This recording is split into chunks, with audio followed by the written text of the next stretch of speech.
Hey everyone, welcome back to part 2 of the collaboration with 12 Again Sports and Outdoors. So, last video I thicknessed all of these to the same thickness and then I squared them all up and then glued them up. So, now part 2 is going to be adding these little guys. And so, I'm going to get to show you a couple of different techniques because for one side of it, there's going to be 3 individual ones.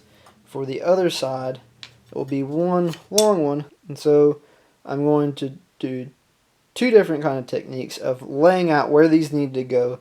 And I'm also going to inset them so where it has a little ridge that it'll drop into. And I'm going to do that with a router plane. That way I'm going to get to introduce a new tool and kind of showcase it for this project. And that tool looks like this. If you've never seen one before, it is a pretty unique, interesting little tool. So what it does is it has a blade right here, and then you adjust its depth through this, and then you lock it into place. And then it essentially works just like a chisel. And so I'm going to mark out the placement and scribe it and score the wood so it should prevent tear out, and so I can put just a little inset with this tool where they can pop into place and just have that much added security, so when I glue it up it will be that much stronger. So first I need to lay it all out, and I'm going to do that right now. Alright, so layout is always the most important step because what you do now determines how well everything's going to go together later. And so the way I'm going to do that is with a few cool little tools, and that way I can eliminate math. And so this tool right here, I used it previously, is a marking gauge.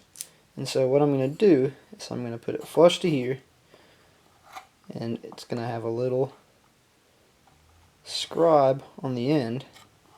Tighten that down, lock it into place. So now this little cutter, the edge of it is flush against to where the edge of that is. So what I'm going to do next is take my piece, I'm going to butt it up against the same face that it's going to reference, and scribe a line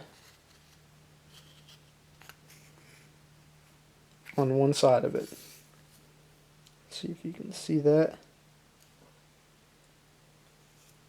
So now what I can do is get another little piece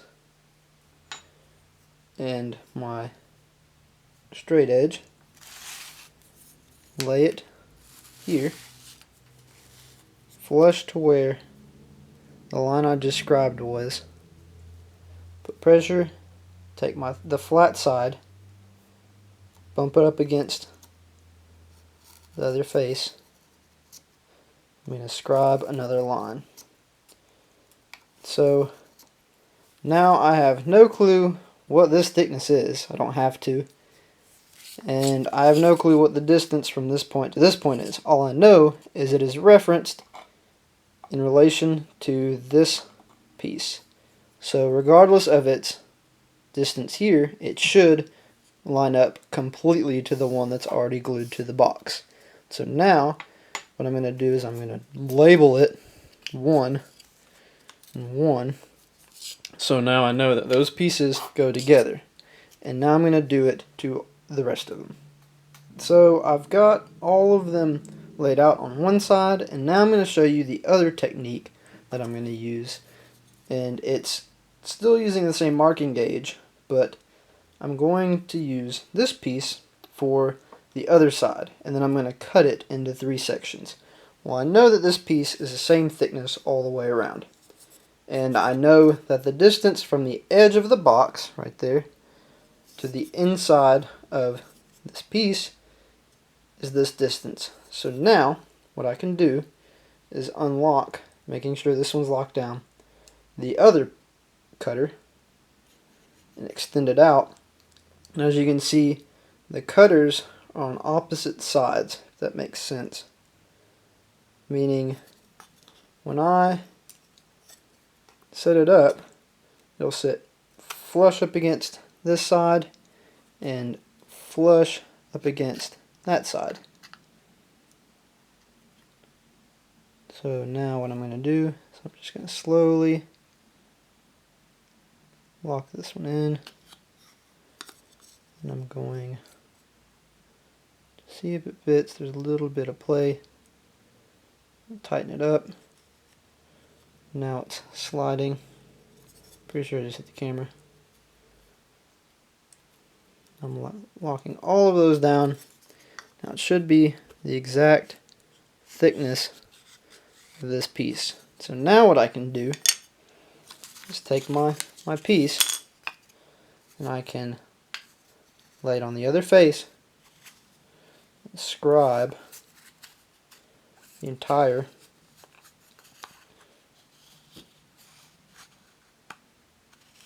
piece in one go. So what makes that really cool is now I can do that to all three pieces, and I don't have to hold things down, I don't have to pin it.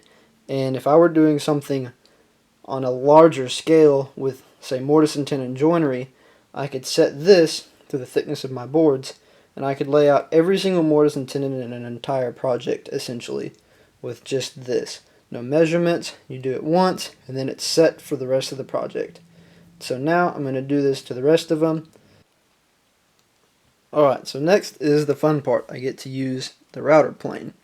So what I want to do is figure out the thickness of these pieces, and then I want to make a fine enough cut right here that when I pop those pieces in, it will be a nice little inset to hold everything secure, but not too much that it has nothing to grab on at the end.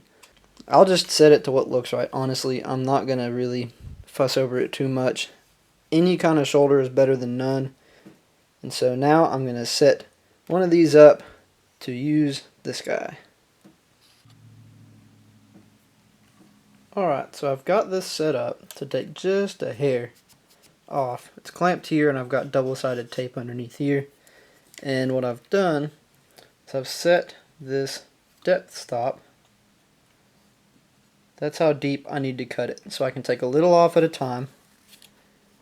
Just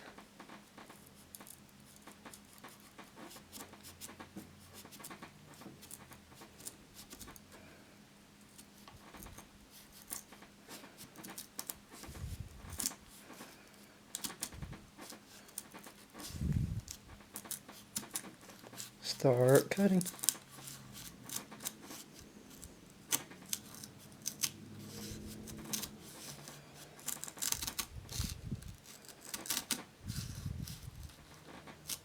As you can see right here, I've got a nice solid edge from that scribe line. So what I can do is, as it goes through, take my chisel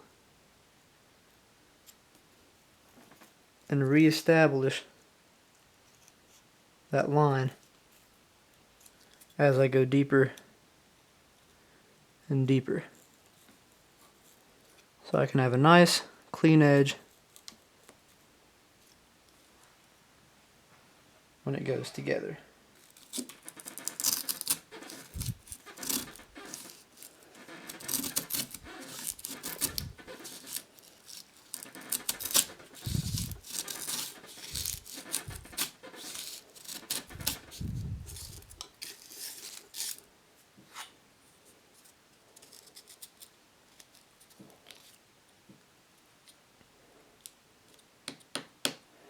Alright, so all of them are finished and they are ready to be glued up.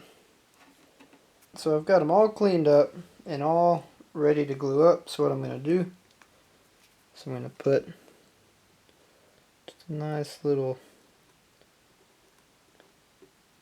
coat of glue on it. And then kind of spread it out with my finger.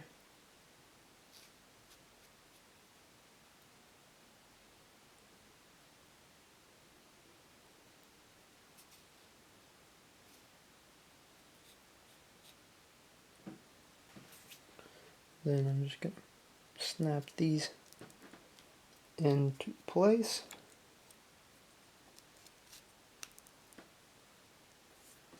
And I'll grab my clamp. Just going to clamp them down.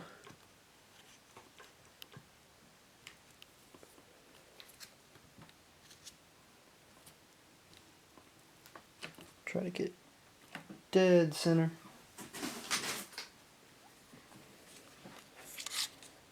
Grab my other clamp.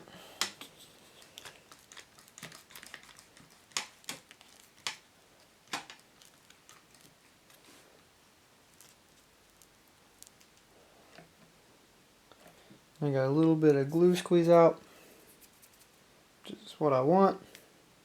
And that's that. So now I'm going to do it to the other two.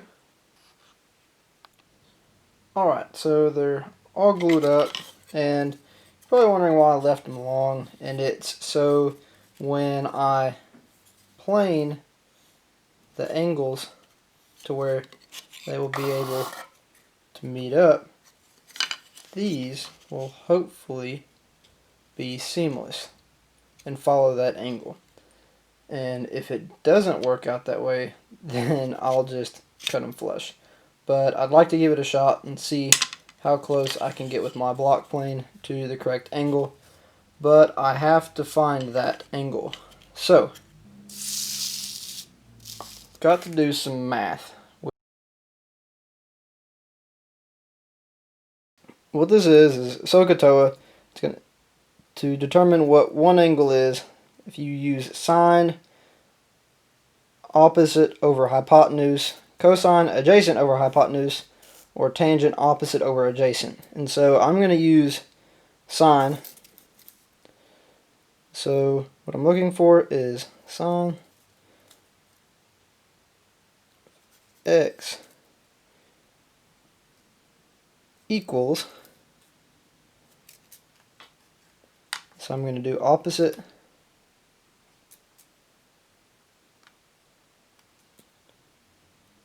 over hypotenuse.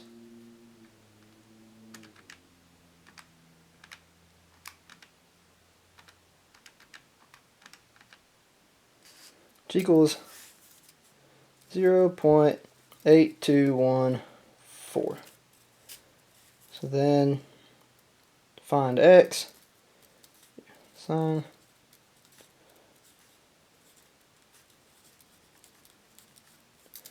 x will equal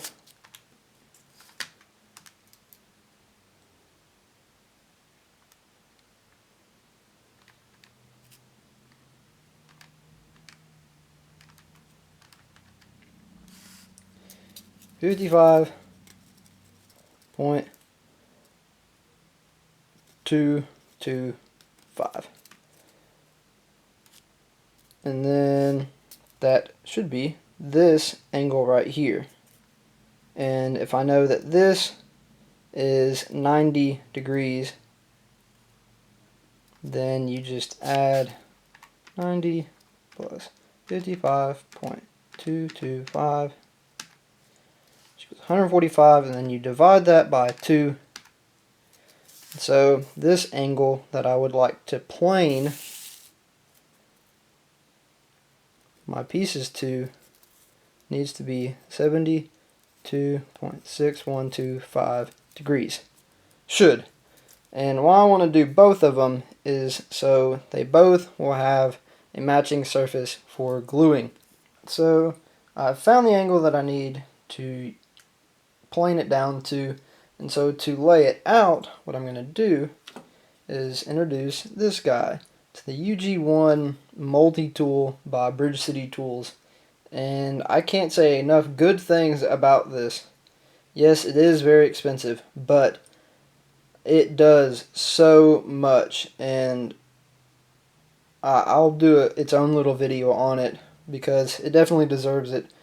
But I'm going to use this to set the exact precise angle. As you can see, there's etchings in the metal to half-degree increments, and I've got it set to 72.8 6 roughly, just a smidgen past the 72.5 mark. And if anything is going to compete with this layout tool, it's the Bridge City MT series. I think this is the 2. It's the bigger one, multi-tool.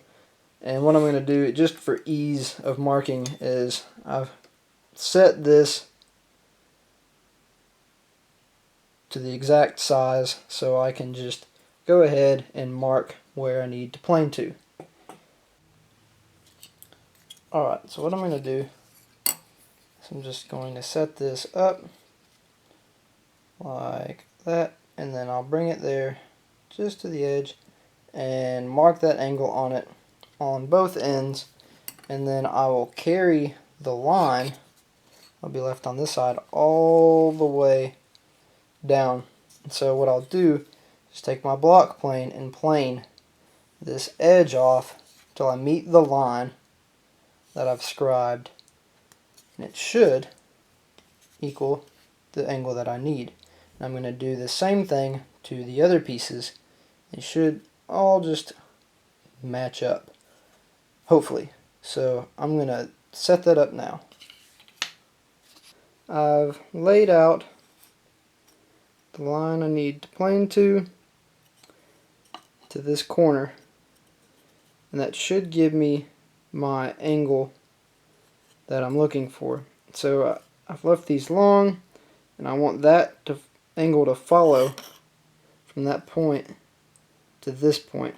So what I've done is the problem with planing end grain is it's going to want to tear out.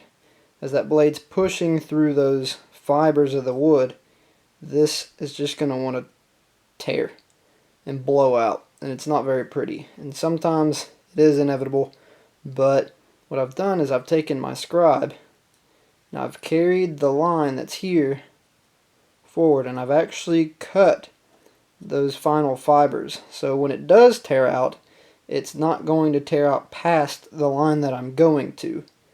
So essentially, it should prevent the tear out. Should. Now, what I'm going to do is I'm actually going to use the bottom of the box. These will actually lock in place like that, kind of like the plane stop. And I'm just going to hold it like this. Now I'm going to take a Japanese saw and go ahead and get close to it. I'm just going to kind of find the angle that I'm looking for and get that excess off.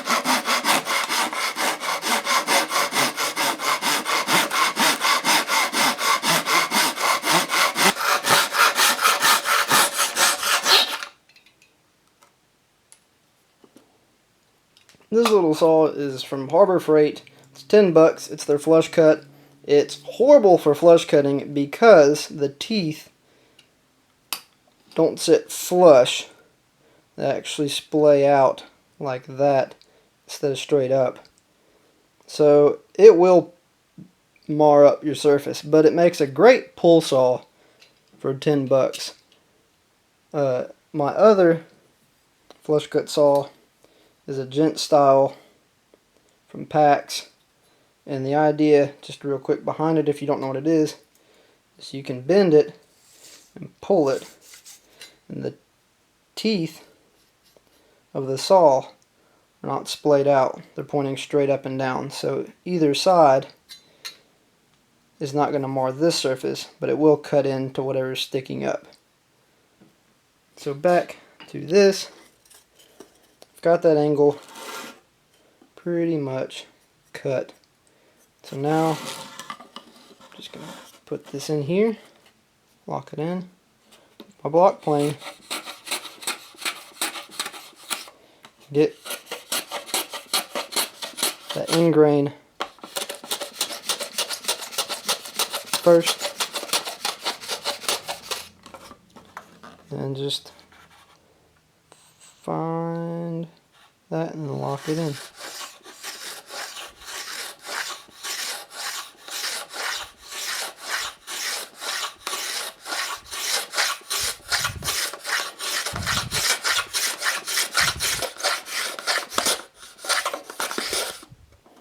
Alright, so I'm pretty close. Now what I'm going to do is I'm going to take my gauge, I'm going to hold it up to the light like that, and see if I can't see any gaps.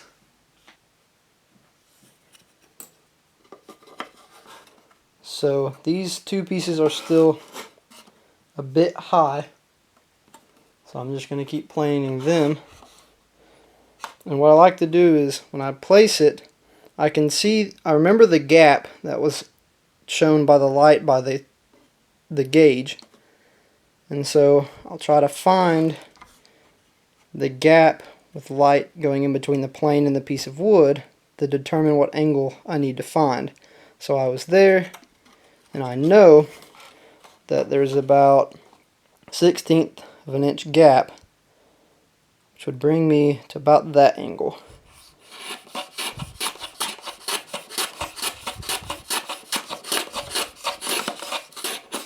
Alright, I bottomed out flush, and I'm going to check it again. Still off just a hair.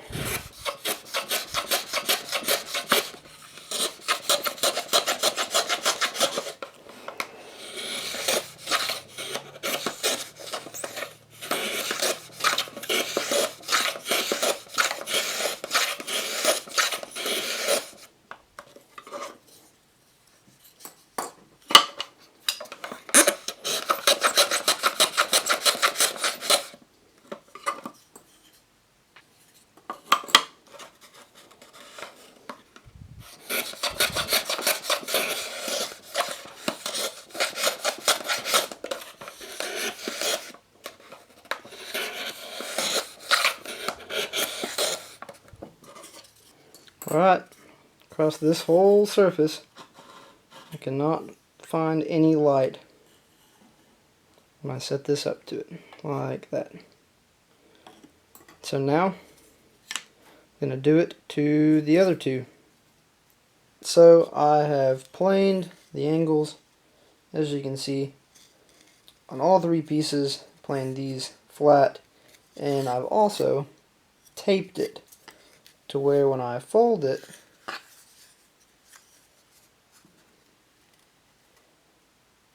it holds the angle. And now, moment of truth.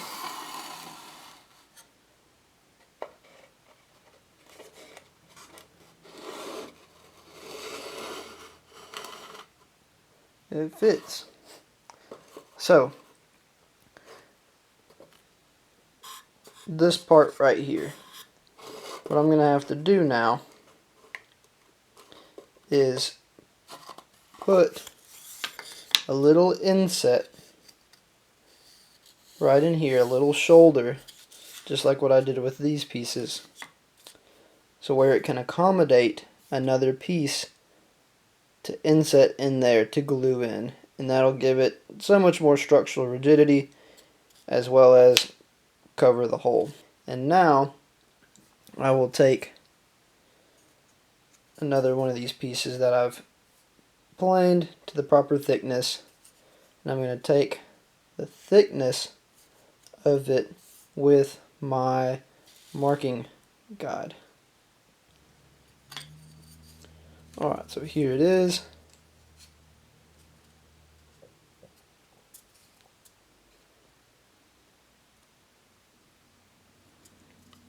Just flush to there, mark it down. Now all I have to do is come through here and mark it on both sides. You can see it in the camera. There's a nice scribed line with the thickness of this piece on both sides. And so I'm going to do the same technique that I used for these guys right here, except what I'm going to do is I'm going to take my handsaw and I'm going to cut this line. So what I've done is clamped a backing block for my saw to reference. Here is my flush cut saw. What I'm going to do is this face of the block is flush to where that scribe line is. So I'm just going to make it just a little bit deeper using my saw.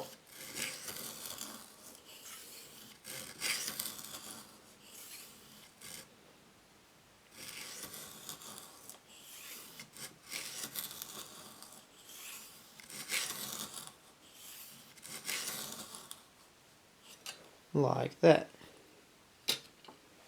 And so now what I'm going to do, pop that off. I'm going to come back to this tool and I'm going to go the same depth that I did for the pieces underneath, and that should give me just enough shoulder for it to glue all in the side pieces.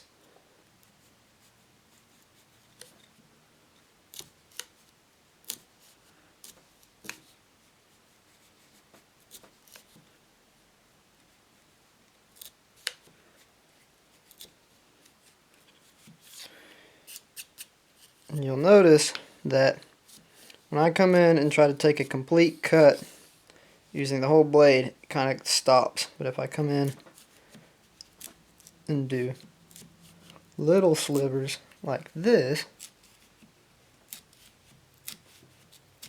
it's significantly easier and cleaner. So I'm just going to keep doing this till my blade bottoms out, and then I'm going to do it to the other side. Alright, so here is the shoulder that the end pieces will go in. Now all that's left is to glue this up. So what I'm going to do is, I would prefer to have rubber bands typically, but because I don't, I'm going to use the green tape. It does just fine. So going to get a little bit of glue out.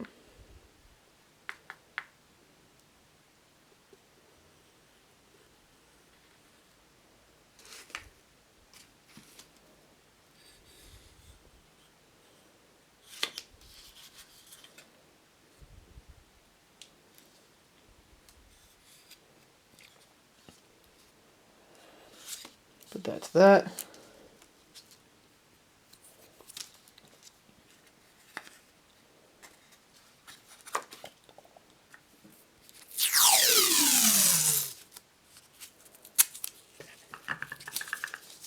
Put one piece there.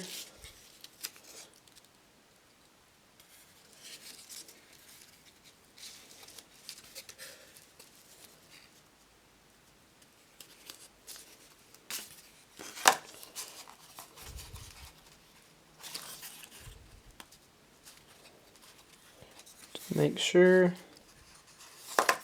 all my ends are where they need to be.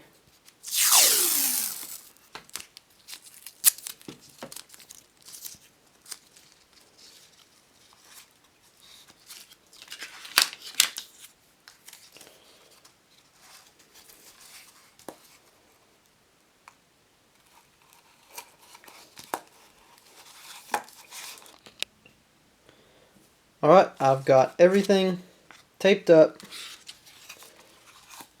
and that's it for this part 2 of 3 parts. When we come back, I will work on the end caps, making those and installing them, and then installing this onto the base, and then that will be it. That's all for this project. It's been really fun so far. I can't wait to get it finished. I know Danny over at 12 Again has been super excited, and we've been talking about it. So that's it for this video. If you enjoyed it, please hit a thumbs up at the end. Really appreciate it. And until next time, see you guys.